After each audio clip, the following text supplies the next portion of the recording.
प्रभू येशू ख्रिस्ताच्या नावामध्ये आपल्या सर्वांना तरी सलाम. प्रभु यीशु मसीह के नाम में आप सभी को हम सलाम देते हैं। बहुत साल पहले बऱ्याच वर्षापूर्वी त्या ठिकाणी मी या मंडळीमध्ये आलो होतो और कुछ साल पहले मैं इस कलीसिया में आ चुका हूँ। आणि बऱ्याच वेळेला आमची ओळख म्हणजे भाटनगर येथील ख्रिस्ती सेमेट्री जी आहे त्याच्याद्वारे त्यांनी केली जाते. और कई बार जो है लिंक रोड का जो क्रिश्चियन सेमेट्री है वहाँ पे हमारी मुलाकात हो चुकी है।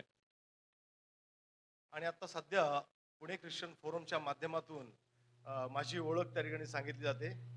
और इन फोरम के माध्यम से मेरी पहचान लोग करते हैं। परंतु मी तुम्हाला सांगू इच्छितो की मी जसं पाळक साहेबांनी माझी ओळख केली की पास्टर राजेश केळकर, तर माझी देखील एक छोटीशी मंडळी आहे. और पासबान की भी एक कलीसिया है। ते सॉल्ट अँड लाईट फेलोशिप या नावाने त्या ठिकाणी ही मंडळी रजिस्टर चर्च आहे.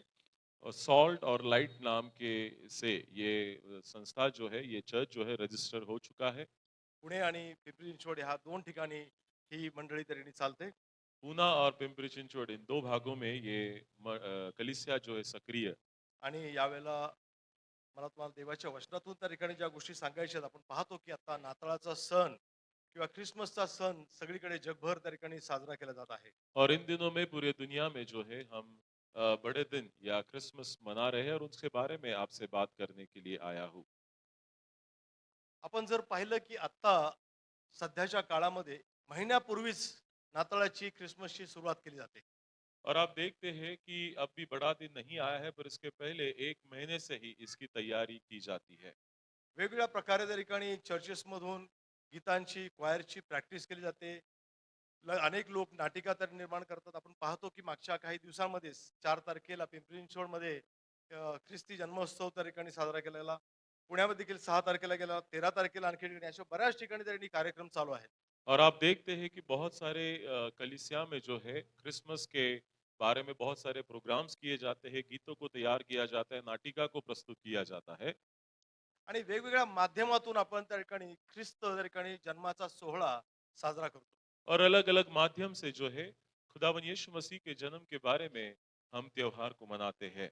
परंतु या सोहळ्याला त्या ठिकाणी आपण जर पाहिलं पवित्र शास्त्राच्या दृष्टिकोनातून पाहिलं तर एक विपरीत स्वरूप त्या ठिकाणी आता प्राप्त होत आहे.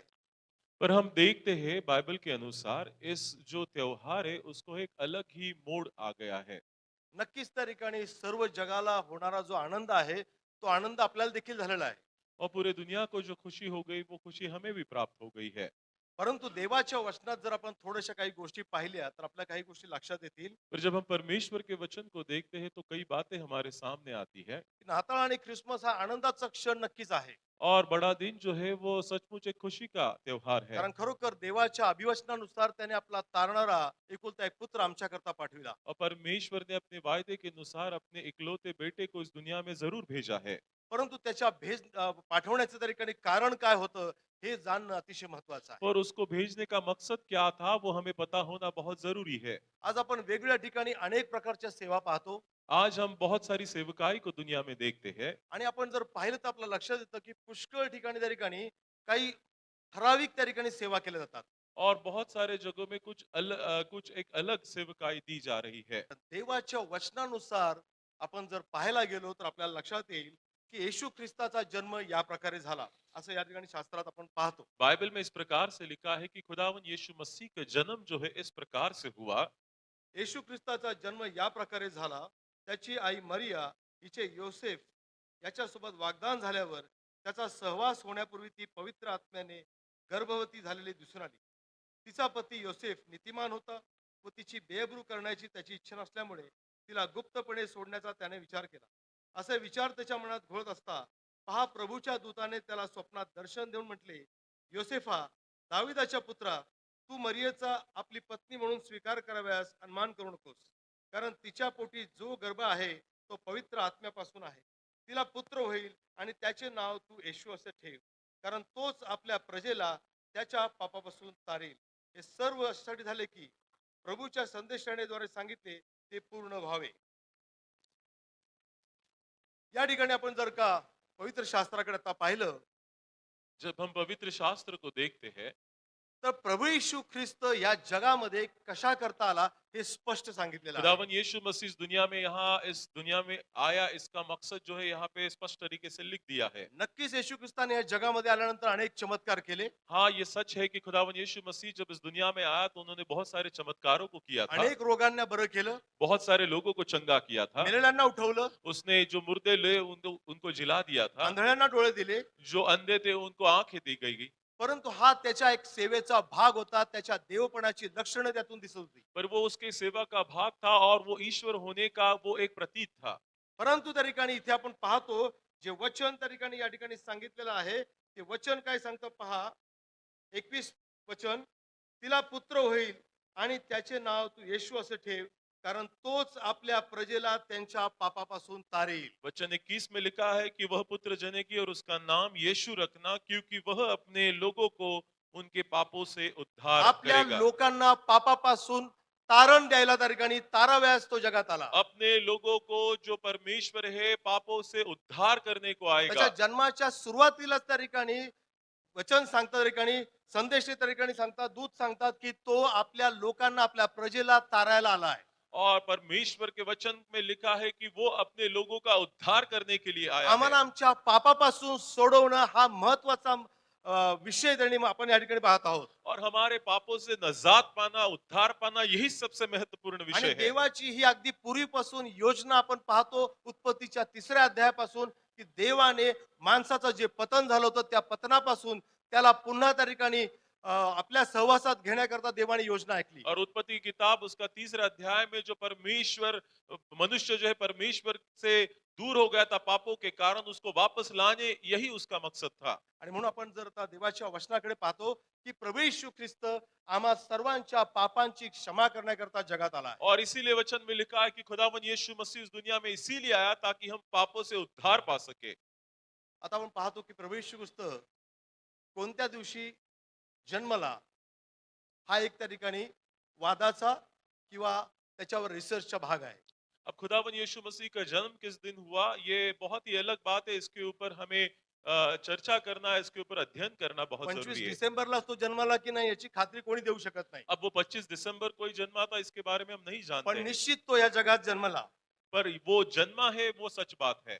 आपण जर पाहिलं की त्याच्या जन्माच्या वेळेस त्याचे आई वडील योसेफ आणि मरिया या दोघांना देखील दूताने त्या ठिकाणी दर्शन देऊन त्याच्या येण्याविषयीची त्यांनी माहिती दिली. आप भली भांति जानते हैं, यूसुफ और उसकी पत्नी मरियम जो है उसके यीशु मसीह के जन्म के बारे में पहले उन्हें जाके बता देते हैं। आणि या दोन्ही लोकांविषयी जर तुम्ही पाहाल तर अतिशय त्या ठिकाणी देवाच्या भयात, देवाच्या आज्ञेमध्ये आणि देवाच्या इच्छेला समर्पित असे दोघे धार्मिक नीतिमान असे लोक होते. और ये दोनों लोग जो है परमेश्वर से डरने वाले लोग, परमेश्वर की धार्मिकता पाए हुए लोग थे।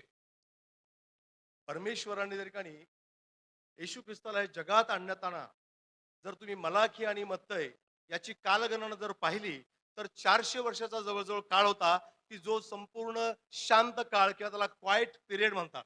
मलाकी की किताब से लेके मत्ती के किताब में लगभग 400 साल का अंतर है, उसे शांत काल कहा जाता है। और उसके बाद जो है खुदावन यीशु मसीह के जन्म के बारे में जिक्र किया गया या है। 400 वर्षाच्या काळात कुठलाही संदेश त्या देवाने जगात पाठवला नाही. और इन 400 सालों के भीतर परमेश्वर ने एक भी भविष्यवक्ता को इस देव दुनिया में कौन- नहीं भेजा। देव कोणत्याही द्वारे लोकांशी बोलला नाही. अब परमेश्वर जो है किसी भी बात से लोगों से किसी भी तरीके से लोगों से बात करने के लिए तैयार कुठल्याही नहीं है। गोष्टीचं प्रगटीकरण देवाने त्या 400 काळात दिलं नाही, 400 वर्षाच्या काळात दिलं नाही. और इन 400 सालों में परमेश्वर किसी बात का प्रकटीकरण अपने लोगों को नहीं देता है। आणि आपण पाहतो की 400 वर्षाच्या ज्या काळानंतर देवाच्या योजनेप्रमाणे वचन सांगतं गलतीकारास पत्र 4था अध्याय आणि 4थं वचन सांगतं की काळाची पूर्णता झाली आणि देवाने आपल्या पुत्राला नियमशास्त्राधीन स्त्रीच्या पोटी त्या ठिकाणी जन्मास घातले. गलातियों की पत्री इसका 4:4 में जिस प्रकार से लिखा है कि परमेश्वर ने एक स्त्री के द्वारा अपने पुत्र को इस दुनिया में भेजा था,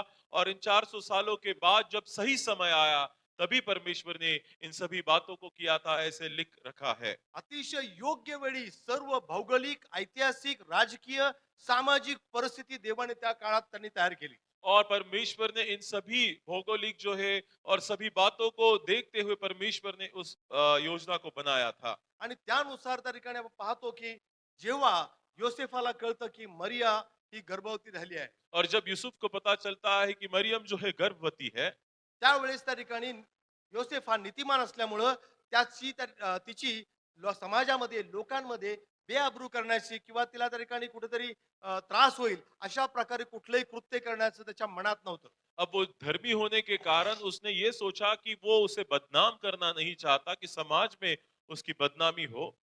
आणि म्हणून तिला गपचूप सोडण्याचा त्याने विचार मनामध्ये त्याच्या घोळत होता. और इसीलिए चुपके से उसे त्याग देने का विचार उसके मन में चल रहा था। एक महत्वाची गोष्ट आपण योसेफा बाबतीत इथे पाहतो. और एक महत्वपूर्ण बात हम यूसुफ के जीवन से यहाँ पे देखते हैं। देव असंच कोणालाही कधी कुठल्याही गोष्टीसाठी त्याच्या योजनेकरता निवडत नाही. परमेश्वर अपनी योजना के लिए किसी भी व्यक्ति को ऐसे ही नहीं चुनता है। काही ना काही त्याच्यामध्ये गुणधर्म देव पाहतोच. कुछ ना कुछ अच्छी बातें होती है, इसीलिए परमेश्वर उसका चुनाव करता आणि है। म्हणून पाहतो आपण की योसेफाच्या मनामध्ये असा विचार घोळत होता की आता मरियला आपण गपचूप सोडू, तिची लोकांमध्ये बेअब्रू नको व्हायला. और इसीलिए यूसुफ के मन में ऐसी बातें चल रही थी, मैं चुपके उसे छोड़ दूंगा ताकि लोगों के बीच में इसकी बदनामी ना हो। त्यांचा केवळ त्या ठिकाणी त्यांनी मागणी झाली होती, वाग्दान झालं होतं. और उनकी सिर्फ सगाई वहां पे हो गई थी। परंतु त्या ठिकाणी ती गर्भवती दिसताच योसेफाच्या मनात त्या ठिकाणी हे विचार येऊ लागले. पर जब से उसने देखा कि वे गर्भवती है, तो उसके मन में इन विचारों को वो विचार आने लगे। विचार करा प्रियानो, जर आजच्या काळात जर का असं काही घडलं असतं, त्या काळाची परिपूर्ण झाली, काळाची पूर्तता झाली, देवाने सगळी परिस्थिती, तो काळ, ती सर्व निर्माण केलं, त्या परिस्थितीनुसार येशू ख्रिस्ताला त्यांनी योग्य वेळी जगात पाठवलं. पण आजच्या काळात जर ती परिस्थिती असती तर काय त्या ठिकाणी असा योसेफ आपल्याला त्या ठिकाणी दिसला असता का की त्याने स्वीकारलं असं सहजासहजी? उस वक्त जो है ये सब कुछ परमेश्वर की योजना के अनुसार ठीक चला, पर आज के समय में अगर वही यूसुफ होता तो परिस्थिति क्या इस प्रकार से होती है, ये सोचने वाली बात है। समजा एका दोन त्या ठिकाणी तरुणांचं त्या ठिकाणी मागणी झाली, वाग्दान झाले आणि अचानकपणे त्यांनी त्या तरुणाला कळलं की बाबा जिच्या सोबत त्यांनी माझं आता पुढे लग्न व्हायचं आहे ती त्या ठिकाणी गर्भवती आहे. तर त्या मुलाचं, त्याच्या घरच्यांचं, परिवारांचं, यांचं सगळं रिॲक्शन कसं असतं? घरच्या परिवारांचं तर बाजूला ठेवू आपण, पण त्या मुलाचं रिॲक्शन कसा झालं असतं? आप सोचिए कि अगर कोई दो व्यक्ति है जिनकी सगाई हो गई है और वो व्यक्ति जो है देखता है कि अ, वो लड़की जो है गर्भवती हो गई है, तो उसके और उसके परिवार का उसके ऊपर किस प्रकार से वो सोचेंगे और किस प्रकार से वो क्रिया करेंगे। काय आजकालचा तरुण त्या ठिकाणी जर अशा प्रकारे परिस्थिती निर्माण झाली असेल, त्याने त्या ठिकाणी त्या मुलीचा स्वीकार करायला त्या ठिकाणी तो तयार झाला असता का? क्या आज का जवान जो है इस प्रकार की परिस्थिति अगर उसके जीवन में आती है, तो क्या वो तैयार है उस व्यक्ति को परंतु अपनाने के धार्मिक लिए? व्यक्तीचे गुणधर्म हेच आपल्याला पाहायला मिळतात जे योसेफामध्ये होते. पर धर्मी व्यक्ति का यही एक गुण है कि जो हम यूसुफ पे देखते हैं। त्याने कुठेही तिची बेअब्रू होऊ नये याची त्या ठिकाणी खात्री बाळगली. उसने इस बात को भली भांति जांचा कि मरियम की बदनामी कहीं पे भी होनी नहीं चाहिए। नक्कीच त्या ठिकाणी त्याला दुःख वाटलं असेल, त्याला वाईट वाटलं असेल, परंतु त्यामुळे केवळ राग किंवा त्याच्याविषयी त्या ठिकाणी घृणा असं कुठलाही त्या ठिकाणी मनात त्याने विचार आणला नाही. हो सकता है उसको बुरा लगा होगा, पर उसने उसके बावजूद भी अपना जो गुस्सा था और इन सभी बातों को उसने थाम के रखा था। कुठल्याही प्रकारे त्याच्या ह्या त्या ठिकाणी आपल्याला दिसतं की कुठेही त्या ठिकाणी त्याच्या मनामध्ये तिच्या बाबतीत घृणा निर्माण झाली नाही, तिच्या बाबतीत त्याने राग निर्माण झाला नाही, तो जाऊन तिच्याशी भांडण करावं, तंटा करावं असं कुठलं नाही. तर त्याने आपल्या मनामध्ये विचार केला की मी तिला गपचूप सोडून देईल. और उसने मरियम के प्रति गुस्सा नहीं किया, उसने नहीं सोचा कि मैं जाके उससे झगड़ा करूंगा और इन सभी बातों को करूंगा, पर वो मन में ही सोच रहा था कि क्यों ना वह उसकी बदनामी ना हो। याच प्रकारे आपण पाहतो की लुकाच्या शुभवर्तमानामध्ये पहिला अध्याय 26 वचनात दिसतं की गॅब्रिएल दूताने त्या ठिकाणी येऊन तिला देखील त्या ठिकाणी अशाच प्रकारचा निरोप दिला. और लूका रचित सुसमाचार 1:26 में लिखा है कि इसी प्रकार गब्रियल देवदूत जो है, स्वर्गदूत उसके पास आके यही सुसमाचार उसे देता है। आणि तिलाही जेव्हा सांगितलं की बाबा तुझ्यावर ते जे संभवलंय ते पवित्र आत्म्याच्या द्वारे आहे, त्यावेळेस त्या ठिकाणी ती आश्चर्यचकित झाली. और जब उसको पता चला कि ये सब पवित्र आत्मा के द्वारा मुझे हुआ है, तो वो आश्चर्यचकित हो गई। ती म्हटली कसं संभव आहे, कारण मला पुरुष ठाऊक नाही. और उसने कहा कि ये कैसे हो सकता है, मैं पुरुष को नहीं जानती हूँ। कारण की साधारण आपल्या सर्वांना माहिती आहे की स्त्री आणि पुरुषाच्या सहवासातून त्या ठिकाणी एखाद्या व्यक्तीचा जन्म होतो. और आप भली भांति जानते हैं कि स्त्री और एक पुरुष जो है वो जब एक हो जाते हैं, तभी इन सभी बातों को हम आगे देखते हैं। परंतु मरियाने त्या ठिकाणी आपण पाहतो की विचारलं बाबा की मला हे शक्यच नाही तरी, कारण की पुरुष मला ठाऊकच नाही. और वो पूछती है और कहती है कि मैं नहीं जानती ये कैसा होगा, क्योंकि मैंने अब तक पुरुष को नहीं जाना है। परंतु दूताने तिला अधिक स्पष्टीकरण दिलं आपण पाहतो. पर स्वर्गदूत ने और स्पष्ट तरीके से उसे बताया। आणि त्यानंतर त्या ठिकाणी ती म्हणते, मी प्रभूची दासी, आपण सांगितल्याप्रमाणे मला हो. और उसके बाद मरियम कहती है कि मैं प्रभु की दासी हूँ, आप जैसा चाहते हैं, परमेश्वर जैसा चाहता है, वैसे ही मेरे जीवन में हो। या ठिकाणी आपण मरियाच्या बाबतीत पाहतो की देवाच्या योजनेला स्वतःला समर्पित करणं. और मरियम के बारे में जब हम देखते हैं तो परमेश्वर की जो योजना है उसके प्रति वो अपने आप को समर्पित कर देती तिच्या है। मनात देखील हा विचार आला असता, बाबा हे कसं काय शक्य आहे, काय शायद उसके होईल, मन में भी ऐसे विचार आए होंगे कि ये कैसे हो सकता है। लोक मला काय म्हणतील, समाज मला काय म्हणतील, ल- माझ्या घरचे मला काय म्हणतील. लोग मेरे बारे में क्या सोचेंगे, समाज के लोग, मेरे घर के लोग मेरे बारे में क्या सोचेंगे। परंतु त्यांनी मरियाने त्यांनी सांगितलं की आपल्या वचनाप्रमाणे त्या ठिकाणी मला हो. पर मरियम इसके बावजूद कहती है कि तेरे वचन के अनुसार मेरे जीवन में हो नहीं पाए। योसेफाच्या बाबतीत देखील तो मनात विचार करत होता की हिला गपचूप सोडायचं. और यूसुफ के बारे में भी यही है, वो मन में सोच रहा था कि मैं उसे चुपके से छोड़ दूंगा। परंतु दूताने त्याला स्वप्नात दर्शन देऊन सांगितलं की मरियमध्ये जे संभवलं आहे ते पवित्र आत्म्याच्या द्वारे आहे. पर स्वर्गदूत आके यूसुफ से बात करता है कि जो मरियम गर्भ धारण कर रही है वो पवित्र आत्मा की ओर से है। परंतु पाहतो की झोपेतून उठल्यानंतर योसेफाने दूताने ज्या प्रकारे सांगितलं त्या प्रकारे त्यांनी पत्नीचा स्वीकार केला. और नींद में उठने के बाद यूसुफ ने जैसे स्वर्गदूत की आज्ञा उसे हो गई थी, उसी अनुसार वो जाता है और मरियम को अपनी पत्नी करके अपनाता है। प्रभू येशू ख्रिस्ताला जगात आणण्याकरता हे दोन व्यक्ती देवाने निवडले होते. और खुदावन यीशु मसीह को इस दुनिया में लाने के लिए परमेश्वर ने इन दोन व्यक्ति का चुनाव किया आणि था। दोन्ही हे व्यक्ती त्या ठिकाणी देवाचं भय धरणारे, देवावर विश्वास ठेवणारे, नीतिमान असे होते. और ये दोनों लोग जो है परमेश्वर के भय के द्वारा चलने वाले धर्मी लोग ठहरे थे। आणि म्हणून देवाच्या इच्छेला व योजनेला ते समर्पित झाले. और इसीलिए परमेश्वर के योजना की ओर वो समर्पित हो गए थे। जे काही दूताने त्यांना सांगितलं त्यानुसार त्यांनी त्याच्या आज्ञेनुसार गोष्टी केल्या. जैसे स्वर्गदूत ने कहा उसी के अनुसार उन्होंने अपने जीवन में किया था। आणि मग आपण पाहतो की येशू ख्रिस्ताला जगात आल्यानंतरच सुरुवातीपासून कशा प्रकारचा त्रास, कशा प्रकारच्या त्या ठिकाणी समस्या व अडचण निर्माण झाल्या. और आप देखते हैं कि खुदावन यीशु मसीह का इस दुनिया में जन्म होना तब से कौन कौन सी तकलीफें को उन्हें सामना करना पड़ा। उतार शाळेत त्यांना जागा मिळाली नाही म्हणून त्यांना त्या ठिकाणी गव्हाणीत गोठ्यात, गाईच्या गोठ्यात त्याला घेऊन जावं लागलं जन्मासाठी. और उनको कमरा नहीं मिला, उस इसीलिए उनको एक गाय के तबेले में जगह मिल गई थी। हेरोद राजाचा त्या ठिकाणी येशू ख्रिस्ताच्या जन्मास त्या ठिकाणी त्याच्या जगात येण्यास विरोध आपण पाहतो. और हेरोदेस राजा जो था वो भी खुदावन यीशु मसीह के जन्म के विरुद्ध था। त्याने अनेक बालकांची कत्तली केल्या. और उसके लिए उन्हें बहुत सारे छोटे बच्चों को मौत के घाट उतार दिया था। आणि अशा प्रकारे पाहतो आपण तिथून त्या ठिकाणी तो नासरेतात गेला, और हम देखते हैं उसके बाद वो नसरत को चला गया, मिस्रामध्ये गेला. वो उसके बाद मिस्र में चला गया। आणि या प्रकारे दोघांनी त्या ठिकाणी देवाच्या इच्छेला, देवाच्या योजनेला, देवाच्या आज्ञेला समर्पित जीवन जगत असताना सर्व प्रकारच्या त्रासातून, समस्यांमधून, अडचणींमधून ते गेले. और इसीलिए इन दोनों ने परमेश्वर के योजना के अनुसार जो जो उनके रास्ते में रुकावट आ गई उसको लांघते हुए परमेश्वर की योजना को पूरी करते हुए आगे चलते गए। आणि म्हणून प्रियाने एक गोष्ट लक्षात ठेवा या ठिकाणी, और इसीलिए मेरे प्रियो एक बात आपको ध्यान रखनी है, जेव्हा देव आमच्या जीवनामध्ये कार्य करतो, जब परमेश्वर हमारे जीवन में कार्य करता है, जेव्हा आम्हाला एखादी गोष्ट करायला सांगतो, परमेश्वर हमें एक बात को कहने के लिए करता है, त्यावेळेस त्या ठिकाणी तब उस वक्त आम्ही त्या ठिकाणी देवाच्या इच्छेला समर्पित होणं अतिशय गरजेचं और आहे. इसीलिए परमेश्वर की योजना के प्रति हमें समर्पित होना बहुत जरूरी है। कोणत्याही प्रकारच्या समस्या येतील, अडचण येतील, त्रास येईल, परंतु प्रभू आम्हाला त्यातून त्या ठिकाणी पुढे घेऊन जाईल. और किसी भी प्रकार की समस्या आए, तकलीफें आए, दुख आए, पर परमेश्वर उसके बावजूद भी हमें उसमें से पार करके लेके जाएगा। आणि म्हणूनच आपण पाहतो की देवाची योजना ही पूर्ण समाज, सर्व समावेशक आणि परिपूर्ण अशी असते. और इसीलिए परमेश्वर की योजना है वो परिपूर्ण है।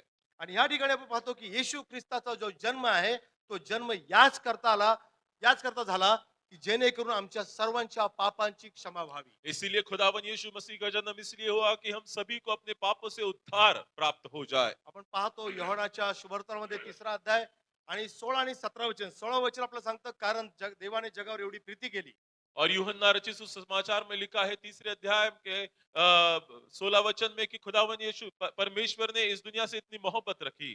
आणि 17 वचन आपल्याला काय सांगते पहा, और 17 वचन क्या लिखा है हम देखेंगे।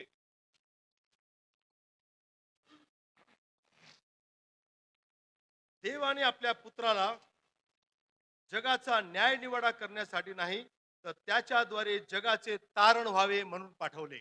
और यहाँ पे इस तौर से लिखा, परमेश्वर ने पुत्र को जगत में इसलिए नहीं भेजा कि जगत पर दंड की आज्ञा दे, परंतु इसीलिए जगत के उद्धार उसके द्वारा उद्धार पाए। मी सुरुवातीला सांगितलं की प्रभू येशू ख्रिस्ताने या जगात असताना अनेक चिन्ह, चमत्कार, अनेक लोकांना बरं केलं, अनेक तऱ्हेने लोकांना आरोग्य दिलं. मैं पहले ही बोल चुका हूं कि परमेश्वर ने जब दुनिया में था तो उसने बहुत सारे लोगों को चंगाई दी, उन्हें जीवित किया था। पण तोच केवळ त्याचा उद्देश नव्हता, तर त्याचा मुख्य प्रमुख उद्देश होता की जगाचं त्याच्याद्वारे तारण होणं. पर यही उद्देश्य उसका, यही मकसद उसके दुनिया में रहने का नहीं था, पर हर एक व्यक्ति पापों से उद्धार पाए, ये सबसे महत्वपूर्ण मकसद आणि था। म्हणून स्वतः प्रभू म्हणतो की मनुष्याचा पुत्र जे हरवलेले शोधाव्यास व ताराव्यास आला आहे. और इसीलिए परमेश्वर के वचन में लिखा है कि खुदावन यीशु मसीह जो है वो लोगों को उद्धार देने के लिए और जो खोए हुए उन्हें वापस लेने के लिए आया है। आणि म्हणून अनेक ठिकाणी आपण पाहतो आजकाल त्या ठिकाणी हिलिंग मीटिंग्स आहेत, मिराकल मीटिंग आहेत. काही ठिकाणी त्या ठिकाणी तर मिराकलचा संडे म्हणून अशी जाहिरात केली जाते. अब बहुत सारे जगह पे हम देखते हैं कि चमत्कारों का इतवार, बहुत सारे लोग चमत्कारों के पीछे भाग रहे हैं। आणि म्हणून देवाची जी तारणाची माणसाच्या तारणाची योजना आहे त्या योजनेला त्यामुळे फाटा फुटतो. और इसीलिए परमेश्वर के उद्धार की योजना है वो दिन ब दिन घटते जा रही है। जी मंडळी त्या ठिकाणी तारणाची सुवार्ता सांगणारी मंडळी आहे ती जिवंत मंडळी आहे आणि ती वाढणारी मंडळी आहे. जो कलीसिया परमेश्वर के उद्धार के विषय में कहेगी वही जीवित है और वही आगे बढ़ने वाली है। आणि म्हणून तुम्हाला सांगतो प्रियांनो की देवाचा मूळ उद्देश, मूळ संकल्पना म्हणजे माणसाचं तारण करणं. सर्व माणसांना तारण देणारी देवाची कृपा प्रगट झाली आहे. और इसीलिए सबसे महत्वपूर्ण उद्देश्य यही है कि लोगों के लिए उद्धार हो और यही कृपा हमारे ऊपर की गई है। आणि म्हणूनच आपण पाहतो तिमोथेला लिहिलेला पत्रामध्ये संत पौल त्यांनी 15 पहिला अध्याय आणि 15व्या वचनात तो काय म्हणतो पहा. और तिमोथेयुस की पत्री उसका पहला अध्याय और 15 वचन में इस प्रकार से लिखा हुआ है। ख्रिस्त येशू पापी लोकांना तारव्यास जगात आला आहे. खुदावन यीशु मसीह पापी लोगों को उद्धार देने के लिए इस दुनिया में आया है हे वचन विश्वसनीय और ये वचन विश्वास रखने जैसा व है पूर्णपणे स्वीकारण्यास योग्य आहे. और वो स्वीकारने के लिए योग्य है। पहा वचन विश्वसनीय आहे की ये ख्रिस्त येशू पापी लोकांना तारव्यास जगात आला आहे. ये वचन विश्वास रखने जैसा है कि खुदावन यीशु मसीह पापी लोगों को उद्धार देने के लिए आया है। आणि म्हणून पाहतो आपण की अनेक लोक प्रभूच्या मागे चालत होते. और हमने देखा कि बहुत सारे लोग प्रभु के पीछे हो रहे हजारोच्या थे। संख्येने चालत होते. हजारों की भीड़ में लोग थे। 4,000 भोजन दिलं, उसने 4000 लोगों को भोजन दिया, 5,000 भोजन दिलं. 5000 लोगों को भोजन दिया।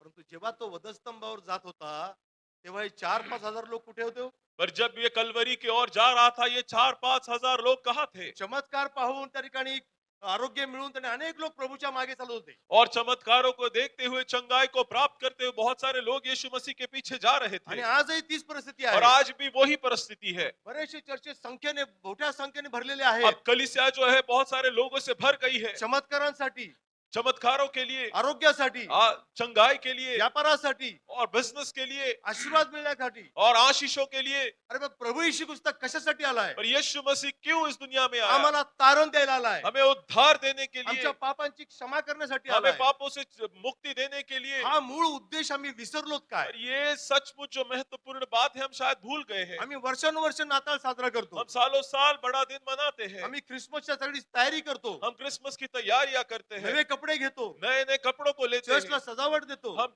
कलीसिया को सजा देते हैं। मला या ठिकाणी आणखी एक गोष्ट सांगायची. मुझे और एक बात आपके यहाँ पे कहनी है।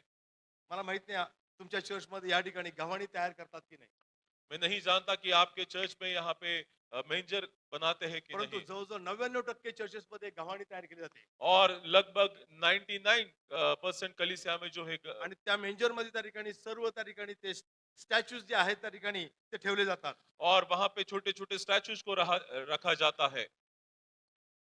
मला एक विचारायचं की ख्रिसमसच्या काळात, नाताळाच्या काळात किती लोक आपल्या घराच्या बाहेर स्टार लावतात? और मैं आपको पूछना चाहता हूं कि कितने लोग हैं कि आपके घर के बाहर जो है वो स्टार लगाते मला हैं। कळू शकेल काय?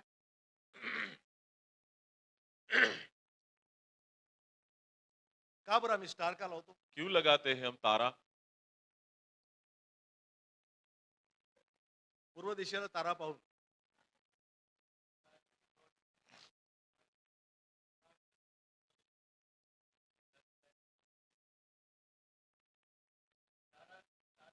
तुम्ही वचनामध्ये स्वतः शोधून पहा. ज्या वेळेस त्या ठिकाणी मागी लोक पूर्वेकडून त्या ठिकाणी तो तारा त्यांना मार्गदर्शन करत होता. और हम देखते हैं कि जो ज्ञानी लोग हैं उन्हें वो पूरब का तारा जो है मार्गदर्शन कर रहा था खुदावंद यीशु मसीह के पास जाने के लिए। आणि जे मागी लोक खूप वर्ष अगोदर निघाले होते, अनेक वर्ष जवळजवळ 3 वर्ष अगोदर त्या ठिकाणी ते निघाले होते. और लगभग 3 साल पहले वो निकल चुके थे खुदावंद यीशु मसीह को आणि ढूंढते हुए। जेव्हा त्या ठिकाणी ज्या ठिकाणी त्यांना पोहोचायचं होतं त्या ठिकाणी ते पोहोचले. और जहां पे उन्हें पहुंचना था, जब वो पहुंच गए, त्यावेळेस त्या ठिकाणी तुम्हाला ते गव्हाणीत निजलेलं बाळ त्यांना पाहायला मिळालं का? क्या उन्होंने देखा कि वो लिपटा हुआ जो बच्चा है वहां पे उन्हें दिखाई दिया? तुम्हाला दिसतं गव्हाणीमध्ये येशू ख्रिस्त छोटासा योसेफ मरिया आणि हे त्या ठिकाणी उंट वगैरे दाखवतो आपण त्या ठिकाणी. हे वचनाला अनुसरूनच नाही वचनात बघा तुम्ही. और आप देखिए कि वचन को देखते हुए वैसे नहीं है। आणि तो तारा जो आहे तो एका ज्या ठिकाणी जवळजवळ घरामध्ये त्या घराच्या वरती जाऊन थांबला, गव्हाणीच्या वरती नव्हता. और वो तारा जो है, वो सितारा जो है, वो उस घर के ऊपर जाके रुका था। जो गवानी था वहां पे नहीं था।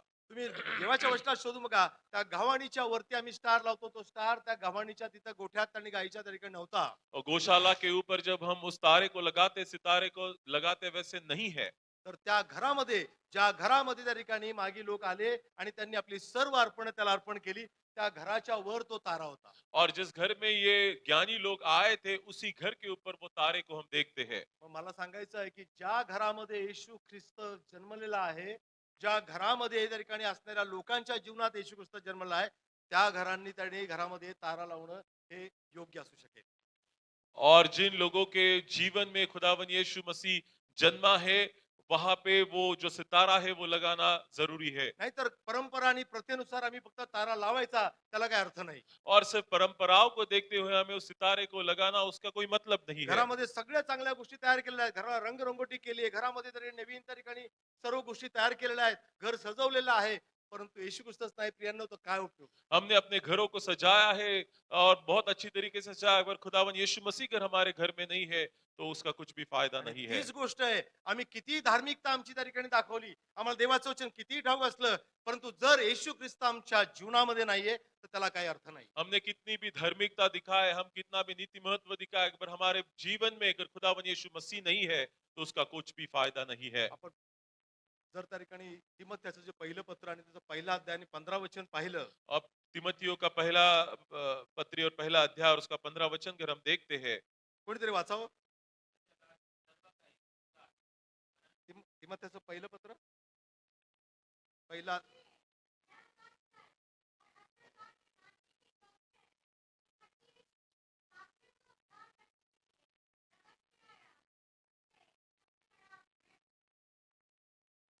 या ठिकाणी संत पौल त्या ठिकाणी सांगतो, जे शेवटलं वाक्य आहे त्यातलं काय म्हणतो, त्या पापी लोकांपैकी मुख्य मी आहे. मियाँ सबसे बड़ा मैं हूँ।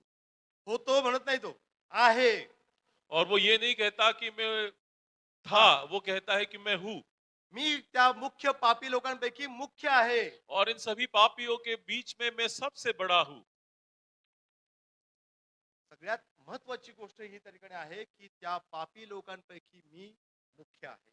और सबसे महत्वपूर्ण बात है कि इन पापियों के बीच में सबसे बड़ा मैं हूँ। एवढी सगळी सेवा केली, सर्व त्या ठिकाणी मध्य आशिया त्या ठिकाणी उलथापालत केलं ना, हा संत पौल हा म्हणतो त्या पापी लोकांपैकी मुख्य मी आहे. और इन सभी इतने सारे कलीसियाओं का निर्माण करने के बाद और इन मध्य एशिया में जितनी भी कलीसिया उनका निर्माण करने के बाद पौलुस ये कहता है कि इन सभी पापों के बीच में, पापियों के बीच में मैं सबसे बड़ा आणि हूँ। प्रियांनो, तारणाची सगळ्यात सुरुवात हीच आहे और उद्धार की शुरुआत यही है, की मला त्या ठिकाणी माझ्या पापांची जाणीव होणं. मुझे अपने पापों का इकरार होना। If I accept that I am a sinner, then I need a saviour. और अगर मैं इस बात को स्वीकारता हूं कि मैं पापी हूं, तो मैं भी उस उद्धारकर्ता का स्वीकार करूंगा। जर मी कबूलच केलं नाही की मी पापी आहे, तर मला पाप तारणाची गरजच नाही. और अगर मैं कबूल नहीं करता हूं कि मैं पापी हूं, तो मुझे उद्धार की जरूरत है नहीं। तुम्हाला सांगतो की आम्ही त्या ठिकाणी अनेक वेळा आमच्या रोजच्या जीवनात एवढं वेगळं असतो की आम्हाला कळत नाही की आमच्यातून कोणतं पाप होत आहे, कोणत्या गोष्टी होत आहेत, चुकीच्या होत आहेत, देवाच्या आज्ञेच्या विरुद्ध जातोय, ते आम्ही त्या ठिकाणी समजून घेत नाही. हम अपने रोजमर्रा के जीवन में इतने व्यतीत हो गए कि हमें पता नहीं चलता कि ऐसी कौन सी बातें हैं जो परमेश्वर के विरुद्ध हम कर रहे हैं, जो पाप है। काय आमचं रोजचं तारण आम्ही त्या ठिकाणी साधून घेत आहोत काय? क्या हम रोज का उद्धार पा रहे हैं? आमचा शेवटला उद्धार जेव्हा प्रभू येशू ख्रिस्त येईल, त्यावेळेस आमचं शेवटलं तारण होईलच. और जब खुदावन यीशु मसीह इस धरती पर वापस आएगा, तो आखिरी का उद्धार का हम अनुभव परंतु जरूर लेंगे। आमचं रोजचं तारण आम्ही करून घेत आहोत काय? पर हमारे रोजमर्रा के जीवन में रोज का उद्धार क्या हम कर रहे हैं? मला सांगा की आमच्या जीवनात दिवसामध्ये एकही पाप घडत नाही का? क्या आप मुझे बोलिए, ऐसा कौन सा दिन है कि उस दिन में हमारे से पाप नहीं हुआ है? छोटं देखील खोटं बोलणं झालं नाही का? कोई भी छोटा भी क्यों ना हो झूठ तो हम बोल लेते हैं। आणि म्हणून आमच्या जीवनात जेव्हा रोज आम्ही आमच्या पापांबद्दल पश्चाताप करतो, पापांची कबुली देतो, त्याला रोजचं तारण म्हणतात. और इसीलिए रोज जब हम अपने पापों के लिए परमेश्वर से पश्चाताप करते हैं तो उसे रोज का उद्धार कहा जाता प्रभू है। येशू ख्रिस्त याच करता आला की आम्हाला त्याने तारण द्यावं. और खुदावंद यीशु मसीह इसलिए आया कि हमें उद्धार प्राप्त हो सके। कारण आम्ही आमच्या जीवनामध्ये रोज काही ना काही कुठल्या ना कुठल्या प्रकारचं पाप, अपराध, गुन्हा करतोच. और हमारे रोजमर्रा के जीवन में कुछ ना कुछ जो है अपराध और पाप हम जरूर करते हैं। परंतु जर का देवाचं वचन आपण जर पाहिलं, पर परमेश्वर के वचन को हम देखते हैं तर देवाचं वचन हे आमच्या मनाचं पुनरुज्जीवन करणारं आहे. और परमेश्वर का वचन हमारे मन का नवीनीकरण करता है। आणि म्हणून देवाचं वचनावर रोज मनन करणं, चिंतन करणं हे आवश्यक आहे. और इसीलिए परमेश्वर के वचन के ऊपर मनन करना रोज हमें महत्वपूर्ण है। कारण देवाचं वचन आमच्या जीवनात त्या ठिकाणी बदल घडवून आणते. क्योंकि परमेश्वर का वचन ही हमारे जीवन में बदलाव को लेके आता है। आपण पाहतो की योहानाच्या 15व्या अध्यायामध्ये यूहन्ना रचित सुसमाचार इसके 15 अध्याय में लिखा है, जो फाटा त्या ठिकाणी अधिक फळ देतो त्याला अधिक स्वच्छ केलं जातं. जो डाली अच्छे तरीके से फल देते हैं उसको और भी निगरानी रखी जाती है, उसको और साफ किया जाता आणि है। जो फाटा फळ देत नाही त्या ठिकाणी तो तोडून टाकला जातो. और जो डाली फल नहीं देती उसे तोड़ दिया जाता है। आणि म्हणून आम्ही अधिक फळ द्यावं अशी देवाची इच्छा आहे. और इसीलिए हम और फल लाए, ये मग परमेश्वर की आमच्या इच्छा है। जीवनामध्ये त्या ठिकाणी पापाचं त्या ठिकाणी जे काही त्या ठिकाणी जीवनातील गोष्टी असतील त्या आमच्या जीवनातून नाहीशा झाल्या पाहिजेत. और इसीलिए पाप भरा जो जीवन है, जो बातें हमारे जीवन से निकल जाना बहुत जरूरी है। देवाचं वचन त्या ठिकाणी स्तोत्र संहितामध्ये सांगतं, परमेश्वर का वचन भजन संहिता में कहता है, तरुण आपला वर्तनक्रम कशाने शुद्ध राखील, जवान अपना वर्तन क्रम जो है किस प्रकार से शुद्ध रखे, तुझ्या वचनाचं पालन करण्याने. तेरे वचन के अनुसार चलने से। पहा त्या ठिकाणी देवाचं वचन हे त्याच्या आमच्या जीवनामध्ये कार्य करतं. ते दुधारी तलवारीप्रमाणे आहे. इसीलिए परमेश्वर का वचन हमारे जीवन में दो धारी तलवार के समान है। ते मन, भावना यांचं न्याय निवाडा करणारं आहे. और वह मन और भावना का वो न्याय करने वाला है। हाडे मज्जा रज्जू यांना आरपार भेदून जाणारं आहे. वो हड्डियों को चीर के जाने वाला त्यामुळे है। वचन आमच्या दृष्टीने खूप महत्वाचं और आहे. इसीलिए परमेश्वर का वचन हमारे जीवन में बहुत महत्वपूर्ण आणि है। म्हणून आपण जेव्हा पाहतो की येशू ख्रिस्त जगामध्ये आला, और इसीलिए जब हम देखते हैं खुदावन यीशु मसीह जब दुनिया में आया तो आम्हाला तारण द्यायला आलाय. तो हमें उद्धार देने के लिए नक्कीच आया। तो आमचे रोग बरे करेल. वो हमें चंगाई देने के तो लिए नक्कीच आएगा। त्याने आमच्या समस्या सोडवेल. वो हमारी समस्याओं को तो आमच्या छुड़ाएगा। प्रार्थना ऐकेल. वो हमारी प्रार्थनाओं को सुनेगा। परंतु जर का ह्या गोष्टी नाही केल्या तर का आम्ही देवाला तऱ्हेने सोडून टाकणार आहोत का? अगर परमेश्वर ने ऐसी बातें हमारे जीवन में नहीं की तो क्या हम उसको छोड़ देंगे? संत पौलाने 3दा प्रार्थना केली प्रभूकडे और पौलुस जो 3 बार परमेश्वर से प्रार्थना की हा करता है काटा माझ्यातून काढून टाक. और ये कांटा जो है मुझसे निकाल दे। प्रभू त्याला काय म्हणाला, माझी कृपा तुला पुरेशी आहे. और प्रभु कहता है कि नहीं, मेरी कृपा तेरे लिए बहुत है। मग त्याची कृपा आम्हाला रोजच्या जीवनाकरता पुरेशी आहे. और इसीलिए उसकी कृपा हमारे रोज के जीवन के लिए बहुत है। आम्ही आज बसलो त्याच्या कृपेने आहोत. और आज जब हम बैठे हैं तो ये परमेश्वर की आम्ही कृपा जिवंत है। आहोत त्याच्या कृपेमुळे हम आहोत. जिंदा है, परमेश्वर की कृपा है। आम्ही जे जीवन जगतोय त्याच्या कृपेमुळे आहोत. जो जीवन जी रहे वो परमेश्वर की कृपा है। आणि म्हणून त्याची कृपा ही त्या ठिकाणी आम्हाला तो सतत आणि रोज पुरवायला तयार आहे. और इसीलिए उसकी कृपा वो हमें रोज देने के लिए तैयार है। यावेळेला प्रभूजी, यावेळेला प्रियांनो, और इसीलिए आज के वक्त मेरे प्रियो, आम्ही जर दावीदाच्याकडे पाहिलं, हम जब दाऊद को देखते हैं, जेव्हा दावीद राजाला त्या ठिकाणी देवाने राजस्थानावर बसवलं, अब जब दाऊद को परमेश्वर ने राजासन पे बिठाया राजा म्हणून त्याने एकदम अद्भुत कामगिरी केली. और एक राजा होते हुए ने बहुत सारे बातों को, अनेक अच्छी लढाया बातों किया, जिंकल्या, सगळं काही स्वस्थ चाललं. बहुत सारी लड़ाइयों को जीता, बहुत सारे बातें अच्छी चल रही थी। आणि त्यावेळेस त्या ठिकाणी आपल्या महालाच्या टेरेसवरून तो फिरत होता. अब वो उसके महल के जो ऊपरी भाग है वहां से वो घूम रहा था आणि तिथून त्या ठिकाणी नजर त्याची त्या ठिकाणी एका स्त्रीकडे गेली. और वहां से वो स्त्री को देखता है। आणि पुढे आपण पाहतो की त्याच्या जीवनात कशा प्रकारचं पतन घडलं. और उसके बाद हम देखते किस प्रकार से पाप उसके जीवन में आ तो राजा गया। असलं त्याला वाटलं की काही नाही, चालतंय, सगळं ठीक आहे. और जब वो राजा था उसको लगा कि नहीं, सब कुछ हो जाएगा, कुछ त्याने नहीं। त्याने तरी तो स्वतः भ्रष्ट झाला. त्याने एक खून केला. और वो खुद ही भ्रष्ट हो गया, उसने एक खून किया था। आणि पाहतो त्या ठिकाणी की दावीद राजाच्या जीवनात त्या ठिकाणी ते सगळं पाप तसं असल्यामुळे त्या ठिकाणी आपण पाहतो स्तोत्र संहिता 32 मध्ये सांगितलंय, तो म्हणतो की मी जेव्हा गप्प राहिलो तेव्हा माझी हाडे माझ्यामध्ये जीर्ण होत होती. और भजन संहिता 32 में लिखा है कि जब मैं चुप रहा तो मेरी हड्डियां जो है मान लो पिघल रही थी। कारण त्याने आपलं पाप कबूल केलं नव्हतं. क्योंकि अभी तक उसने अपने पापों का अंगीकार नहीं किया था। देवाला त्याच्याविषयी राग आला होता परमेश्वर को गुस्सा आ गया था, क्रोध आ गया आणि था, त्याने नाथानाला त्याच्याकडे पाठवलं. और इसीलिए परमेश्वर नाथान नबी को उसके पास भेजता है, नाथान देखील घाबरला. और नाथान जो है डर जाता आता है। दावीद राजाला मी कसं सांगू की तू हे पाप केलेस. अब वो डर रहा था कि मैं किस प्रकार से दाऊद को कहे कि तूने इस प्रकार से पाप किया है। म्हणून एका गोष्टीच्या रूपाने त्या ठिकाणी बकऱ्यांची गोष्ट सांगून त्या ठिकाणी त्याने त्याला त्याचं पाप दाखवून दिलं. और इसीलिए कहानी को बोलते हुए वो उसके पाप को जता देता है। हाच फरक शौल राजा आणि दाविदामध्ये होता. और यही फर्क जो है हम शौल में और दाऊद राजा में देखते हैं। शौलाला त्याची चूक दाखवली, शौलाने ती मान्य केली नाही. और शमूएल ने जो है शौल की गलती को बताया, पर शौल ने उसको नहीं माना आणि था। दाविदाला जेव्हा नाथानाने सांगितलं अब जब दाऊद को नाथान ने जब दाऊद को बताया, त्यावेळेस दाविदाने त्या ठिकाणी आपलं पाप स्वीकारलं. और तब दाऊद ने जो अपने पाप का अंगीकार कर लिया। प्रियानो, मला हेच सांगायचंय की आमचं पाप जोपर्यंत आम्ही स्वीकारत नाही, कबूल करत नाही, तोपर्यंत तिची क्षमा होत नाही. मेरे प्रियो, मैं आपको यही बताना चाहता हूँ कि जब तक आप अपने पापों का अंगीकार नहीं करते हैं, तब तक उसकी क्षमा नहीं हो सकती है।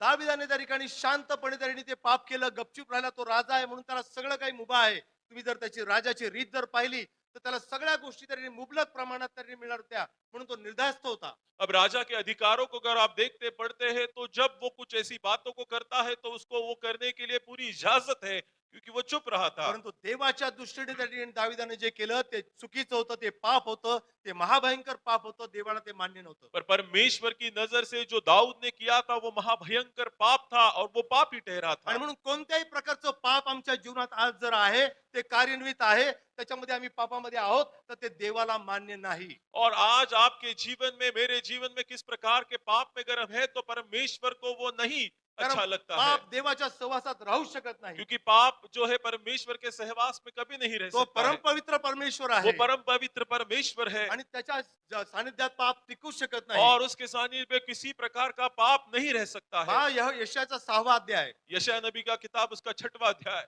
आणि त्याच्या सहवासात आपण पाहतो की जे करूब होते त्या ठिकाणी दूत होते, त्या देवाच्या समक्षतेत राहत होते. और जो वहां पे करूब थे, वो परमेश्वर के सानिध्य में रहने त्यांना वाले थे। 6 पंख होते. उनको 6 पंख थे। ते दोन पंखांनी आपले मुख झाकत, 2 पंखों से जो अपने मुंह को जो वो झाग देते थे, दोन पंखांनी त्या ठिकाणी आपले पाय झाकत 2 पंखों से जो अपने पैरों को ढाक आणि देते थे, दोन पंखांनी ते उडत. और 2 पंखों से वो उड़ते थे। कारण ते देवाच्या सहवासात रात्रंदिवस राहणारे ते देखील देवाच्या समक्षतेत त्या ठिकाणी त्याला स्वतः ते पाहू शकत नव्हते देवाला. और वो परमेश्वर के सानिध्य में उसके समक्ष में रहने वाले थे, हालांकि वो भी परमेश्वर के उस तेज को नहीं देख पाते इतका थे। पवित्र असा आमचा देव आहे. इतना पवित्र हमारा परमेश्वर है। प्रकटीकरणामध्ये आपण पाहतो प्रकाशित वाक्य में हम देखते हैं, की योहानाने त्या ठिकाणी त्याचं स्वरूप पाहिलं यूहन्ना ने उसके स्वरूप को देखा, आणि तोंडावर तो उपडा पडला. और वो मुंह के बल गिर गया। असा आमचा पवित्र परमेश्वर आहे ऐसा हमारा परमेश्वर पवित्र आणि है, तो तुमच्या माझ्या करता और वो तुम्हारे और मेरे लिए देह धारण करून वो अपने देह को धारण किया। 2000 वर्षापूर्वी या जगात तरणे आला. 2000 साल पहले इस दुनिया में आया। इब्री लोकांचं पत्र सांगतं, इब्रानियों की पत्री में लिखा है, कारण मुले रक्तमांसाची होती म्हणून तो त्यांच्यासारखा रक्तमांसाचा झाला. और बच्चे जो है मांस और लहू के थे, इसीलिए उसने उसी प्रकार रूप धारण कर लिया। आणि तो या जगामध्ये 2000 वर्षापूर्वी आला, आमच्या तुमच्या सगळ्यांच्या जगाच्या पापांकरता अर्पण देण्याकरता ठिकाणी तो जगात आला. और 2000 साल पहले खुदावन यीशु मसीह इस धरती पे आया, ताकि तुम्हारे और मेरे पापों का उद्धार होने पाए। आपण पाहतो त्या ठिकाणी दावीद राजा काय म्हणतो, अब दाऊद क्या कहता है हम देखेंगे। मी आपले पाप लपवले नाही तर मी कबूल केले. मैंने अपने पापों को छिपाया नहीं, मगर मैंने अपने पापों का अंगीकार किया है, कबूल किया है। स्तोत्र 32 मध्ये सांगतो, आणि ज्याच्या पापांवर पांघरून घालण्यात आले, ज्याच्या अपराधांची क्षमा केली, तो आशीर्वादित आहे. और भजन संहिता 32 में लिखा है, जिसके पापों को ढाक दिया गया है, वो आशीषित है। आणि नक्कीच त्या ठिकाणी जर आमच्या पापांची आणि अपराधांची क्षमा झाली तर देवापासून आम्हाला आशीर्वाद मिळणार आहे. और बेशक अगर हमारे पापों के ऊपर ढाक दिया है, तो परमेश्वर की ओर से हमें आशीष प्राप्त हो गई है। कोणती चांगली गोष्ट देव आमच्यापासून राखून ठेवणार नाही. कोई भी अच्छी वस्तु परमेश्वर हमसे रख नहीं छोड़ेगा। परंतु तुम्ही जर पाहिलं तर हे नाही की आमच्या जीवनात आमच्या पापांची क्षमा होणे अतिशय महत्वाचं आहे. और इसीलिए हमें हमें जीवन में अपने पापों का उद्धार होना, क्षमा होना बहुत जरूरी आणि है। त्याकरता आमच्या पापांची कबुली देणं हे महत्वाचं आहे. और इसीलिए हमें अपने पापों का अंगीकार करना बहुत जरूरी है। पापांबद्दल पश्चाताप करणं हे गरजेचं आहे. पाप के लिए पश्चाताप करना जरूरी है। आणि त्याच्याद्वारेच त्या ठिकाणी वचन सांगतात, आणि पहा आपल्याला, जर तू येशूला आपल्या मुखाने प्रभू म्हणून कबूल करशील आणि आपल्या अंतःकरणात देवाने त्याला मला तू उठवले असा विश्वास दर्शील तर तुझे तारण होईल. अगर आप आपके मन में कहते हैं और आप अपने मुख से कबूल करते हैं कि उसने उसको वापस जीवित किया है और वही परमेश्वर का इकलौता बेटा है, येशूला प्रभू म्हणशील, अगर आप यीशु मसीह को प्रभु कहोगे, तो माझा प्रभू, वो मेरा प्रभु है, माझ्या सर्वस्वाचा प्रभू, मेरे सब कुछ का वो स्वामी माझ्या है, इच्छा, माझ्या आकांक्षा, माझ्या योजना या सगळ्यांचा तो प्रभू. मेरी इच्छा, मेरी योजना, उन सभी का वो स्वामी है। आणि जेव्हा अशा प्रकारे आमचं जीवन आम्ही त्याला समर्पित करतो, अगर इस प्रकार का जीवन हम उसके प्रति समर्पित करते तेव्हा हैं, देव अद्भुत कार्य तो करतो. परमेश्वर अद्भुत कार्य करेगा। योसेफ आणि मरियाच्या बाबतीत हेच घडलं. यूसुफ और मरियम के बारे में हम यही देखते हैं। त्यांच्या जीवनात जेव्हा देवाने त्यांना निरोप दूतांच्या द्वारे पाठवला, जब स्वर्गदूतों के द्वारा उन्हें वो पता चला, तेव्हा देवाच्या इच्छेला, योजनेला सर्व प्रकारे ते समर्पित झाले. परमेश्वर की योजना के प्रति उन्होंने अपने आप को समर्पित कर दिया। आणि म्हणून आज जर तुम्ही पाहिलं तर की देवाने त्या दोघांचं जीवन हे आस्वादित केलेलं आपण पाहतो. त्यांच्याद्वारे जगाला मसीहा त्या ठिकाणी मिळाला. और उनके द्वारा परमेश्वर ने उनको बहुत आशीषित किया और उनके द्वारा इस दुनिया को मसीहा परमेश्वर ने दिया है। आमच्या जीवनामध्ये जर का आम्हाला देवाचे आशीर्वाद पाहिजे असतील, कोणत्याही प्रकारचे आशीर्वाद होतात, पण सर्वप्रथम तरी आमच्या पापांची क्षमा झाली की नाही, आमच्या प्रधानची क्षमा झाली की नाही, आमचे पाप कबुली आम्ही केली की नाही, आमच्या पापांबद्दल आम्ही पश्चाताप केला नाही, याची खात्री बाळगणं गरजेचं आहे. अगर हमें परमेश्वर की ओर से आशीष चाहिए, तो हमें देखना है कि क्या मैंने अपने पापों को अंगीकार किया है, पापों की मैंने क्षमा मांगी है, पश्चाताप किया है, ये देखना बहुत जरूरी है। तुम्ही पाहाल आणि 32 स्तोत्रामध्ये त्याने दावीद राजा पाप कबुली देतो, पापांची क्षमा मागतो आणि त्यामुळे त्या ठिकाणी तो शेवटपर्यंत त्या ठिकाणी राजा म्हणून त्या ठिकाणी तो राहतो. परंतु शौलाच्या बाबतीत मात्र दिसतं की शौलाकडून राजपद आणि त्याचं राज्य देवाने काढून घेतलं. और दाऊद के बारे में भजन संहिता 32 में लिखा है कि वो आखिर तक परमेश्वर के प्रति क्षमा मांगता रहा, इसलिए उसने राजा होने का जो पूरा अधिकार है आखिर तक निभाया। पर शौल के बारे में ऐसा नहीं देखते हैं। शौलाकडून त्या ठिकाणी त्याचं राज्य, त्याचा अधिकार सगळं काढून घेण्यात आलं. परमेश्वर की ओर से सौल का जो अधिकार था, वो राजा था, वो सब कुछ निकाल के आणि लिया आपण गया। पाहतो की शौलाला नंतर त्याने अशुद्ध आत्मा भेडसावू लागला. और हम देखते हैं उसके बाद शौल के ऊपर अशुद्ध आत्मा आ रही थी। देवाचा आत्मा त्याला सोडून निघून गेला. परमेश्वर की आत्मा ने उसको छोड़ के चला ज्या गया। वेळेला आम्ही आमच्या जीवनात पाप तसंच ठेवतो, त्यावेळेस देवाचा आत्मा आमच्यामध्ये राहत नाही प्रियांनो. जब हम अपने अपने जीवन में पाप को वैसे ही रखते हैं, तो परमेश्वर की आत्मा निकल जाती है। दावीद राजा देखील म्हणतो की हे देवा, तू माझ्यातून आपला पवित्र आत्मा काढून घेऊ नकोस. और इसीलिए दाऊद कहता है कि तू जो आत्मा है मुझसे निकाल ना ले। आणि जेव्हा जेव्हा आमच्या जीवनात पाप घडतं, म्हणून सांगितलं मला की रोजचं तारण अतिशय महत्वाचं आहे. जेव्हा आमच्या जीवनामध्ये पाप घडतं, त्या पापांची कबुली, पापांबद्दल पश्चाताप आणि क्षमा मागणं गरजेचं आहे. इसीलिए मैंने पहले कह चुका हूं कि रोज का उद्धार हमारे लिए महत्वपूर्ण है। रोज हमें अपने पापों के लिए पश्चाताप करना और उद्धार मांगना जरूरी है। आणि या द्वारे आपण पाहतो की योसेफ आणि मरिया यांनी समर्पित त्या ठिकाणी जीवन जगल्यामुळे त्या ठिकाणी त्या दोघांच्या जीवनात एक महत्वाचा भाग आपल्याला दिसायला येतो. और हमने देखा कि यूसुफ और मरियम के जीवन में कि उन्हें एक समर्पित जीवन जिया है, इसलिए एक महत्वपूर्ण बात हमें उनके जीवन से पता चलती त्या है। दोघांनाही देवाच्या वचनावर विश्वास ठेवला. उन दोनों ने परमेश्वर के वचन के ऊपर विश्वास रखा था। आणि विश्वास याच्या बाबतीत जर तुम्ही पाहाल, देवाच्या वचनात कुठल्याही त्या ठिकाणी शास्त्र भागामध्ये विश्वासाच्या शास्त्र पहा, विश्वासाच्या त्या ठिकाणी जी व्याख्या आहे ती अगदी 3 शब्दामध्ये आहे. और पूरे बाइबल में आप छान के देखिए, विश्वास जब शब्द आया है तो 3 बातों में हम उसे देखते हैं। पहिली गोष्ट भरोसा ठेवणं. पहली बात तो जो है भरोसा रखना।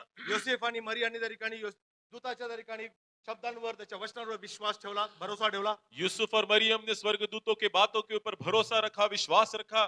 त्यानंतर दुसरी गोष्ट म्हणजे त्या ठिकाणी देवावर अवलंबून राहणं. और वो खुदावन यीशु मसीह के ऊपर, परमेश्वर के ऊपर वो ईमान लाए रहे थे और उसके ऊपर निर्भर थे। आणि तिसरी गोष्ट त्या ठिकाणी आपण पाहतो ती म्हणजे देवाच्या आज्ञेचं पालन करणं. और उन्होंने तीसरी बात जो अपने जीवन में की कि उन्होंने आज्ञा का पालन किया है। भरोसा ठेवणं, विश्वास रखना, अधिक अवलंबून राहणं निर्भर रहना इज इक्वल टू फेथ.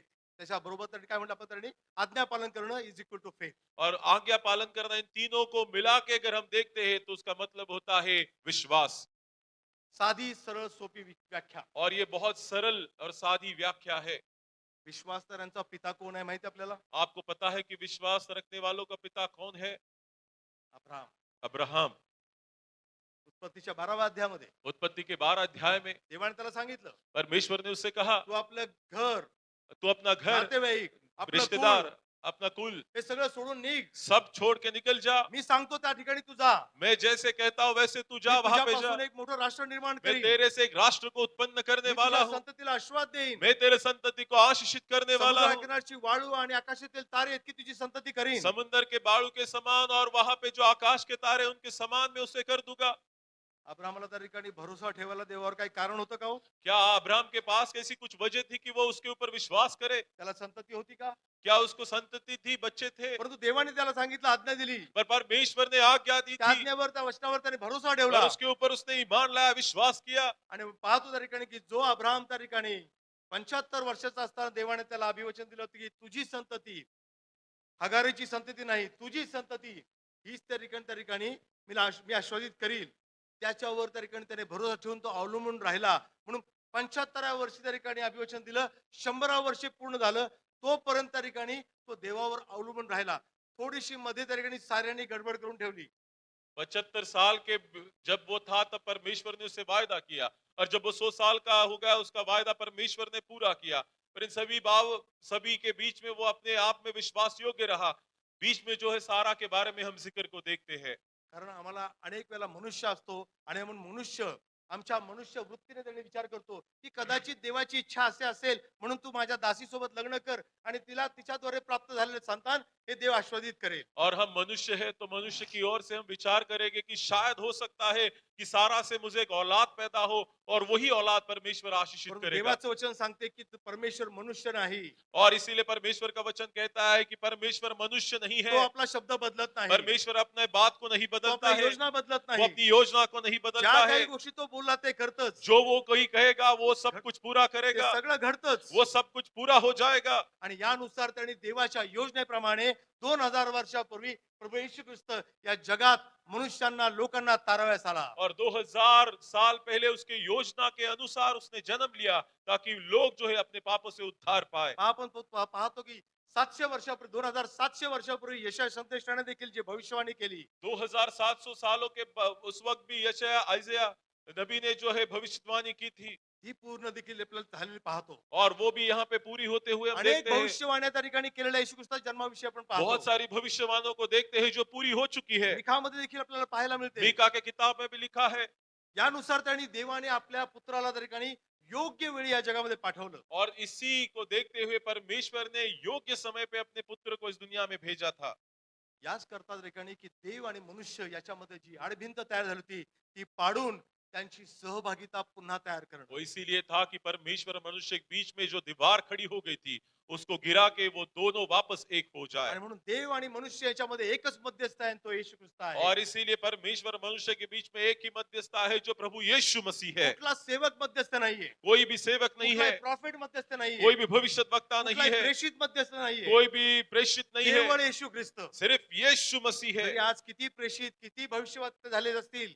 आज बहुत सारे जो है प्रेरित हो चुके हैं, भविष्यद्वक्ता हो चुके हैं। आज अनेक लोक आपल्या स्वतःला संदेष्टा प्रेषित म्हणून त्या ठिकाणी आणि देवाचे मोठमोठे सेवक म्हणून की मी प्रत्यक्ष देवाला पाहिलं असा दावा करत असले. अब बहुत सारे लोग हैं जो कहते हैं कि मैंने सचमुच परमेश्वर को देखा है, मैं एक भविष्यद्वक्ता हूँ, मैं एक प्रेरित हूँ। परंतु पवित्र शास्त्र सांगतं की देव आणि मनुष्य याच्यामध्ये एकच मध्यस्थ आहे आणि तो येशू ख्रिस्त आहे. और परमेश्वर का वचन कहता है कि मनुष्य को और परमेश्वर के बीच में एक ही मध्यस्थता है, वो म्हणून खुदावन यीशु मसीह म्हणून है। येशू ख्रिस्ताच्या मागे चाला. इसीलिए यीशु मसीह के पीछे चलो संदेश मंडळांच्या मागे जाऊ नका. और भविष्यद्वक्ताओं के पीछे मत चलो, प्रेषित मंडळांच्या मागे जाऊ जो नका. अपने आप को प्रेषित कहते हैं उनके कारण पीछे तुम्हाला मत जाओ। तारण देणारा त्या ठिकाणी देवाची कृपा जी प्रगट झाली ती येशू ख्रिस्ताद्वारे प्रगट झाली आहे. क्योंकि तुम्हें उद्धार देने के लिए जो कृपा प्रकट हो गई सिर्फ यीशु मसीह के द्वारा हो जे गई है। देवाच्या वचनापासून नाही त्याच्यावर विश्वास ठेवू नका. जो परमेश्वर के वचन के अनुसार नहीं उसके ऊपर विश्वास मत करो। कारण प्रभू स्वतः म्हणाल शेवटल्या काळात आणि अनेक लोक उठतील.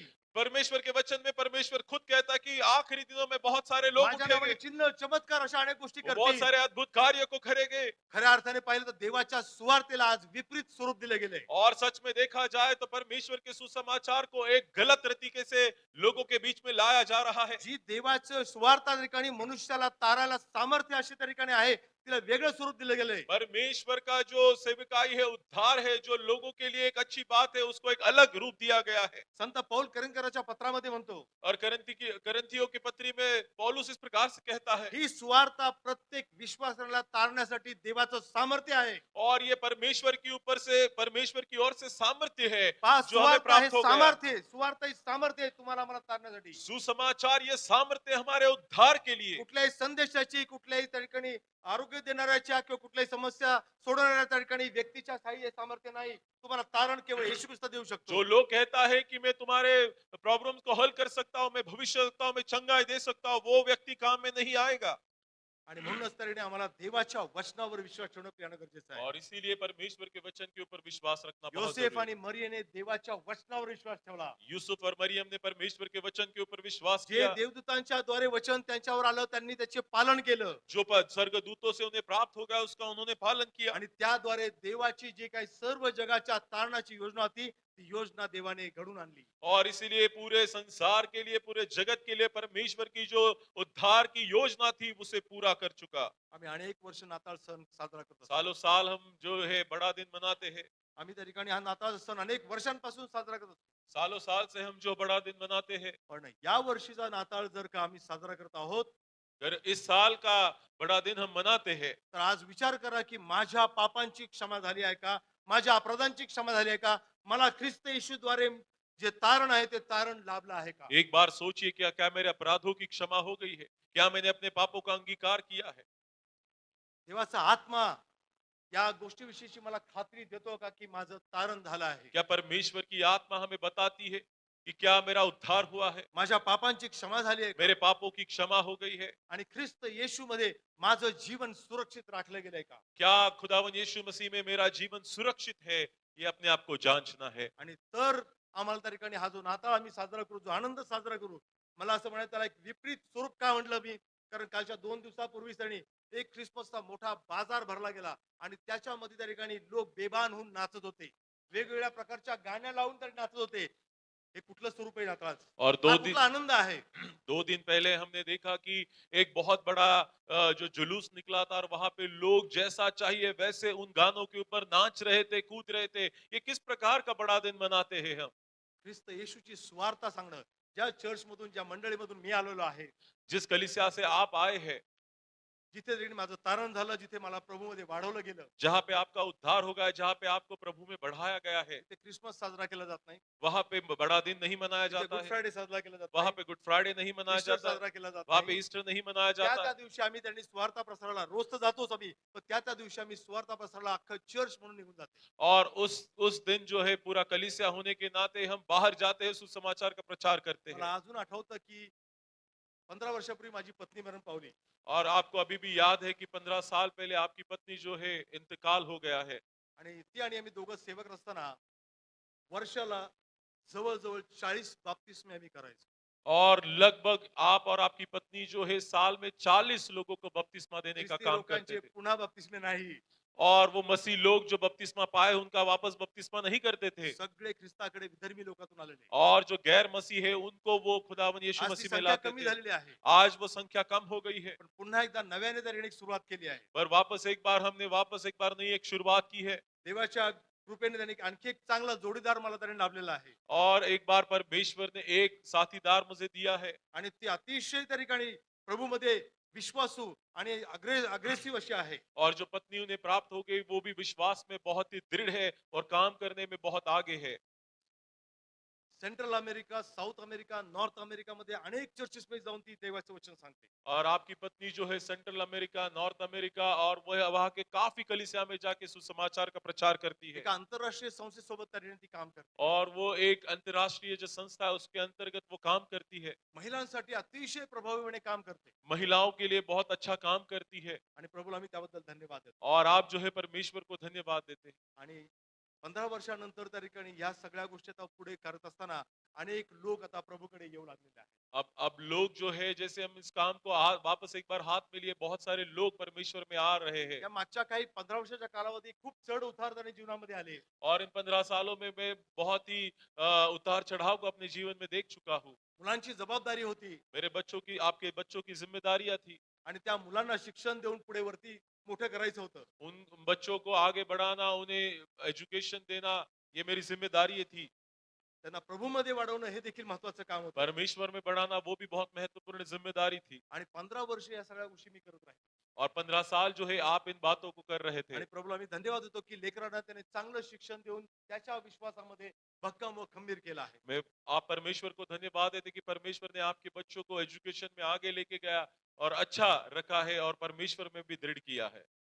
25 वर्षापूर्वी माझी नोकरी सोडून एका कंपनीमध्ये त्या ठिकाणी डिझाईन इंजिनियरचं काम करणारा मी माणूस प्रभूच्या सांगण्यानुसार मी त्या ठिकाणी नोकरी सोडली. माझा मॅनेजिंग डायरेक्टर मला 2 तास घेऊन बसला, वेडेपणा करू नकोस, तू त्या ठिकाणी हे काम करून नोकरी करू शकतोस. पण मी सांगितलं नाही, मला प्रभूने बोलवलं आहे आणि त्यानुसार मी नोकरी सोडून 25 वर्षापूर्वी मी सेवेमध्ये आलो. 25 साल पहले एक अच्छी नौकरी को मैंने छोड़ दी है। मेरा मैनेजर कह रहा था कि ये गलत है जो आप कर रहे हैं, पर उसके बावजूद भी परमेश्वर ने जब मुझे बुलाया, मैंने सबको छोड़ के परमेश्वर की सेवकाई में आ गया। पूर्णपणे विश्वासावर असलेलं जीवन मी आतापर्यंत जगलो आहे. अभी तक जो पूरा मैंने जीवन बिताया है, विश्वास पे ही बिताया है। माझ्या गरजांसाठी मी कुणाला पत्र लिहित बसलो नाही. मैंने अपनी जरूरतों के लिए किसी को खत नहीं लिखा है। मी कुणाकडे मागायला गेलो नाही. मैंने किसी को मांगा नहीं है। आजही माझ्यावर कुठल्याही प्रकारचं कोणाचं काही कर्ज नाही. आज भी आपके ऊपर किसी भी प्रकार का कर्जा नहीं है। मला घर दिलं. मुझे घर दिया गया। मुलांना शिक्षणासाठी पाहिजे तेवढे आवश्यक असणारे पैसे दिले मेरे बच्चों के लिए जो एजुकेशन के लिए जो पैसा था वो सब कुछ दिया गया। आणि मला खात्री आहे की पुढे मुलांचं जे काही गोष्टी करायच्या असतील त्याकरता देखील देव मला पुरवठा करेल. और मैं विश्वास करता हूँ कि आने वाले दिनों में मेरे बच्चों के लिए जो भी जरूरत है सब कुछ मी हे परमेश्वर का पूरी सांगतो करेगा। प्रियांनो माहितीये, मैं ये क्यों कह रहा हूँ मेरे मी माझं प्रियो, स्वतःचे मोठेपण नाही सांगत, मैं अपने खुद का बड़प्पन नहीं कर रहा हूँ, देवाचं विश्वासूपण सांगतोय. मैं परमेश्वर के विश्वास को कारण दिखाता देव हूँ, विश्वासू आहे. क्योंकि परमेश्वर विश्वासी है। ज्याने त्याला तुम्हाला त्यांनी आपल्या राज्यात त्यांनी बोलवलंय, आपल्या सेवेकरता बोलवलंय, तो विश्वासू देव आहे. जिस परमेश्वर ने उसके राज्य में उसके सेवकाई में आपको बुलाया है, वो परमेश्वर विश्वास योग्य है। तो तुमच्या माझ्या सगळ्या गरजा पूर्ण करतो. तो तुम्हारे और मेरे सब जरूरतों को पूरा करने वाला है। आमचे चोचले नाही, आमचे चोचले पुरवत नाही. आमचे हमारे शौक शौक शौक जो है वो नहीं पूरे किंवा करता। आम्हाला त्या ठिकाणी जे लक्झरीज लाईव्ह लाईफ पाहिजे ते नाही. हमें जो अच्छा जीवन हम चाहते हैं वो आमच्या नहीं, गरजा पूर्ण करतो. हमारे जरूरतों को पूरा संत करता। पौल फिलिपिकराच्या पत्रात म्हणतो, फिलिपियों की पत्री में माझा पौल देव कहता है, मेरा परमेश्वर तुमची प्रत्येक गरज तुम्हारी हर एक जरूरत आपल्या संपन्नतेतून ख्रिस्त येशूमध्ये पूर्ण करील. अपने बहुतायत से परमेश्वर यीशु मसीह में पूरी आणि करेगा, तो देव विश्वासू आहे. क्योंकि वो विश्वास योग्य आणि है। म्हणूनच तरी आपण जरी अविश्वासू राहिलो हम अविश्वास क्यों न रहे, पण तो विश्वासू राहतो. वो विश्वास योग्य है। प्रियांनो, और मेरे प्रियो, आज त्या ठिकाणी आपण देवाच्या वचनातून जेव्हा पाहत आहोत त्या ठिकाणी की प्रभू येशू ख्रिस्त आम्हाला तारण द्यायला ह्या जगामध्ये आलाय, ही गोष्ट त्यांनी मनामध्ये बिंबून ठेवा की प्रभू येशू ख्रिस्त आम्हाला तारणा करता, आमच्या तारणा करता जगात आलाय. बाकीच्या इतर गोष्टी त्या ठिकाणी आम्हाला सगळ्या मिळतील. म्हणून तो म्हणतो, sick ye first the kingdom of God and his righteousness पहले परमेश्वर के धार्मिकता को खोजो तो सभी बातें तुम्हें उपलब्ध हो जाएगी। and all इसलिए and all other things will be added unto you. और सभी बातें आपके पीछे आ जाएगी, आपको प्राप्त हो प्रथम जाएगी। त्याचं राज्य आणि त्याचं नीतिमत्व मिळवायला झटा. सबसे पहले उसके धार्मिकता को खोजने की मग कोशिश बाकी करो, तर सगळ्या गोष्टी तुम्हाला त्यांनी मिळतील असं प्रभू म्हणतो. तो सभी बातें आपको मिल जाएगी। म्हणून देवाचं तारण, देवाची धार्मिकता, त्याचा तरीकडे विश्वास, ह्या गोष्टी मिळवायला झटा. जगातल्या गोष्टींसाठी जर तुम्ही मागे लागला देवाच्या, त्या तुम्हाला देईल पण, देव मिळेल पण, परंतु त्या कायमस्वरूपी टिकणार नाहीत. परंतु तारण हे देवाने दिलेलं तारण आम्हाला टिकणार असं आहे. इसीलिए परमेश्वर का उद्धार, परमेश्वर की धार्मिकता को खोजो। दुनिया की बातें शायद परमेश्वर दे देगा, पर वो कुछ दिन के लिए रहेगी, पर चला मग- उद्धार जो है हमेशा रखेगा। चला तर मग हा आजचा जो ठिकाणी येणारा नाताळ ह्या महिन्यामध्ये तो वेगळ्या स्वरूपात आपण साजरा करूया. तो आइए इस साल का जो बड़ा दिन है अलग रीति से मनाए, प्रभू येशू ख्रिस्ताला माझा तारणारा देव म्हणून और परमेश्वर यीशु मसीह को मेरा उद्धार पूर्णपणे करता स्वीकार करके, करून उसका पूरा स्वीकार करके त्याच्या तारणामध्ये उसके उद्धार में, आम्ही वाढणार आहोत उसके उसके उद्धार में असा बढ़ेंगे, निश्चय करूया. ऐसा निश्चय आणि करेंगे। त्याच प्रकारे और उसी प्रकार हा नाताळ किंवा हा ख्रिसमस आमच्या करता आशीर्वाद असा असेल. और इसी दौरान वो परमेश्वर का ये जो बड़ा दिन है हमारे एक आशीष का कारण ठहरेगा। प्रभू आपको आशीषित करे. परमेश्वर आप हम सबको आशीषित करे। Thank thank you. आशीषों को देने वाला परमेश्वर नहीं है, वचन के अनुसार सबसे महत्वपूर्ण यही बात है कि वो उद्धार देने वाला परमेश्वर, पापों से नजात देने वाला परमेश्वर। जब हम पापों को स्वीकार करेंगे तो परमेश्वर जरूर उद्धार का अनुभव हमें देगा, और रोज हमें जरूरत है रोज हमें जरूरत है कि हम अपने पापों के लिए अंगीकार करें, पश्चाताप करें और परमेश्वर के पास आए। एवरी डे वी नीड, हर एक दिन हमें पश्चाताप की जरूरत है। ये आज हमने देखा है मेरे प्रिय। होने पाए ये बड़ा दिन, उसका सही महत्वपूर्ण महत्व हम समझे कि सब अपने घरों को सजाना यही महत्वपूर्ण नहीं है, बल्कि क्या हमने अपने पापों का अंगीकार किया है। जिस मकसद से वो यीशु मसीह इस दुनिया में आया है, क्या उस मकसद को मैंने अभी भी याद रखा है और दुनिया के तौर तरीकों को अपनाते हुए मैं वैसे ही चलते जा रहा हूं। सचमुच ये सोचने वाली बात है कि क्या हम अपने भी पाप भरे जीवन में जीते हुए अपने आप को मसीह कहलाते हैं। हालांकि हमने यीशु मसीह का स्वीकार नहीं किया है, पर इसके बावजूद भी हम अपने आप को मसीह कहलाते हैं और पाप भरा जीवन भी जीते हैं। सो आज का विषय, आज का संदेश आपके लिए यही था कि अपने पापों का अंगीकार कीजिए। यीशु मसीह उद्धार करने के लिए इस दुनिया में आया, उस उद्धार का अनुभव हम रोज अपने जीवन में लेने पाए। धन्यवाद देते, हम धन्यवाद देते परमेश्वर, आज के वचन के द्वारा आपने हमसे बात की है परमेश्वर। आपके सेवक के द्वारा आपने बात की, इसलिए हम आपके नाम को धन्यवाद देते परमेश्वर। हम धन्यवाद देते हैं आपके सेवक के लिए, पास्टर राजेश केलकर के लिए परमेश्वर, उनके जीवन के लिए परमेश्वर। उनके साथ आप होइए परमेश्वर।